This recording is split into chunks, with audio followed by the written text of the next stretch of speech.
माँ को ये चिंता थी कि कहीं उसकी बेटी को कोई बदमाश परेशान न करे, इसलिए उसने उसके लिए एक जादुई बेल्ट बनाई थी। जब तक लड़की खुद ना चाहे कोई और उस बेल्ट को खोल ही नहीं सकता था। कुछ दिन बाद लड़की स्कूल में एडमिशन लेने गई। माँ की चिंता सच निकली। जैसे ही वो स्कूल पहुंची, उस पर स्टूडेंट काउंसिल प्रेसिडेंट की नजर पड़ गई। जब लड़की फॉर्म भर रही थी, प्रेसिडेंट ने चुपचाप किसी को कॉल कर दिया। फिर लड़की हॉस्टल चेक इन के लिए निकल गई। रास्ते में अचानक दो गुंडे उसे रोक लेते हैं। वो उसे तंग करने लगते हैं और प्लान करते हैं कि उसे पास के एक झाड़ी वाले एरिया में ले जाएं, जहां कोई ना हो। तभी अचानक प्रेसिडेंट वहां आकर हीरो बन के लड़की को बचाता है। उसके खतरनाक लुक्स देखकर वो दोनों गुंडे भाग जाते हैं। इस घटना के बाद जो लड़की अब तक कुछ भी नहीं समझती थी, उसे उसी वक्त प्रेसिडेंट से प्यार हो जाता है। इसके बाद प्रेसिडेंट ने लड़की को प्रॉपर अटेंशन देना शुरू किया। वो बहुत स्वीट, केयरिंग, रोमांटिक था, जिससे लड़की को एक ऐसा प्यार मिला जो उसने पहले कभी महसूस नहीं किया था। कुछ ही दिनों में दोनों ने रिलेशनशिप कंफर्म कर लिया। जब प्रेसिडेंट को लगा टाइम सही है, तो उसने लड़की को अपने घर ले जाने का प्लान बनाया ताकि वो अपने पेरेंट्स से मिलवा सके। लड़की के वेलकम के लिए उसके मम्मी पापा खुद जंगल में शिकार पर गए। अगली सुबह बॉयफ्रेंड के साथ लड़की एक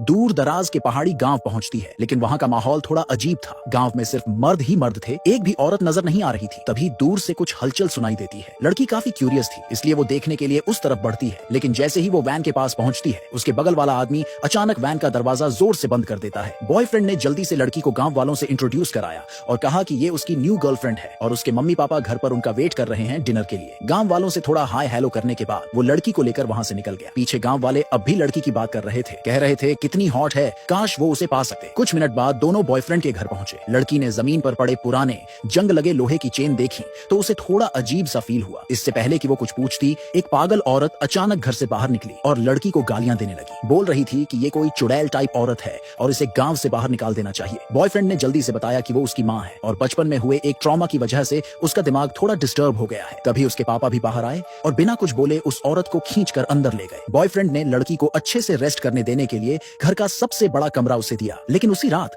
जब लड़की सोने ही वाली थी, तो बॉयफ्रेंड अपने पापा को लेकर उसके कमरे के बाहर आ गया और कहा कि गांव की एक रस्म है जहां नई बहू को किसी बड़े बुजुर्ग से नहलवाया जाता है। अब क्योंकि उसकी माँ ठीक नहीं है, तो ये काम उसके पापा करेंगे। लड़की ये सुनकर हैरान रह गई कि उसका ससुर उसे नहलाएगा। लेकिन तभी उसे वो छोटा सा पेपर याद आया जो उस पागल औरत ने उसे चुपके से पकड़ा दिया था, जिसमें लिखा था कि ये सब लोग ह्यूमन ट्रैफिकर हैं। ये जानकर लड़की के अंदर कुछ और ही चाल चलने की एक्साइटमेंट आ गई, तो उसने एक्टिंग की जैसे वो मान गई हो। जैसे ही बॉयफ्रेंड कमरे से गया, ससुर ने जल्दी से कहा, चलो अब कपड़े उतारो। लड़की को अपनी मम्मी की दी हुई जादुई बेल्ट याद आई, जो कोई और खोल ही नहीं सकता था। जब तक लड़की खुद न चाहे, तो उसने बड़ी मासूमियत से कहा, आप ही खोल दो ये बेल्ट। पर उसे क्या पता था कि अगले ही सेकंड वो खुद लड़की का शिकार बनने वाला है।